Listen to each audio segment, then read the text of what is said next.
Everyone எல்லோரும் எப்படி இருக்கீங்க? ஸோ இப்போ இந்த வீடியோவில் நம்ம என்ன பார்க்க போகிறோம்னா, ஆல்ரெடி நான் உங்கள்கிட்ட சொல்லியிருப்பேன், ஊராட்சித்துறை எக்ஸ்பிளைன் பண்ணும்போது அது 3 அடுக்குகளை கொண்டதுன்னு. அதோட ஃபஸ்ட்டு ஒன் வந்து கிராம ஊராட்சி. அதை பற்றி தான் இந்த வீடியோவில் நம்ம பார்க்க போகிறோம். ஸோ கிராம ஊராட்சின்றது என்னென்னா, அதுதான் வந்து என்னது உள்ளாட்சி அமைப்போட அரசாங்கத்தோட அடிப்படை இது. ஓகேவா? இந்த கிராம ஊராட்சி சேர்ந்து தான் வந்து ஊராட்சி ஒன்றியம் ஆகுது. அந்த ஊராட்சி ஒன்றியங்கள் சேர்ந்து தான் வந்து மாவட்ட ஊராட்சியாக மாறுது. சரிங்களா? அப்போ இந்த உள்ளாட்சி அமைப்போட அடிப்படை நிறுவனம் வந்து என்னதுன்னா கிராம ஊராட்சி தான். ஸோ அதோட நிர்வாகத்தை யார் பார்க்குறான்னா, இந்த கிராம ஊராட்சி நிர்வாகத்தை வந்து மக்களால் நேரடியாக தேர்ந்தெடுக்கப்பட்ட ஊராட்சி மன்ற தலைவர், அதாவது நீங்கள் பஞ்சாயத்து பிரசிடென்ட்டுன்னு கேள்விப்பட்டிருப்பீங்கல்ல, அவங்க தான் வந்து இதை பார்க்குறாங்க. ஊராட்சி மன்ற தலைவர். சரிங்களா? அந்த கிராம சபைன்னு நீங்கள் கேள்விப்பட்டிருப்பீங்க. ஒவ்வொரு கிராமத்துலேயும் ஒரு வருஷத்தில் 5 நாள் கூட்டுவாங்க.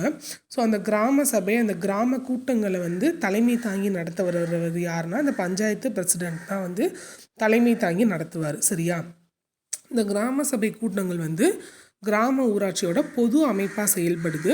அதோட முக்கியமானது அம்சம்னு பார்த்திங்கன்னா, அது வந்து வெளிப்படைத்தன்மையாக இருக்கும், பொறுப்புணர்வு மற்றும் வளர்ச்சி திட்டங்களில் வந்து மக்களோட பங்களிப்பை மேம்படுத்துது. ஏன்னா அந்த கிராம மக்கள் சேர்ந்து தான் அதை வந்து நடத்துகிறாங்க. ஓகேவா?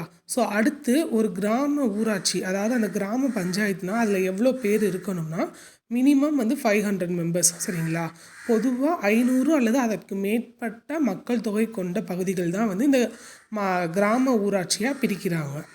அந்த உறுப்பினர் மற்றும் அந்த பஞ்சாயத்து பிரசிடெண்ட்டோட பதவிக்காலம் வந்து 5 ஆண்டுகள் தான். சரிங்களா?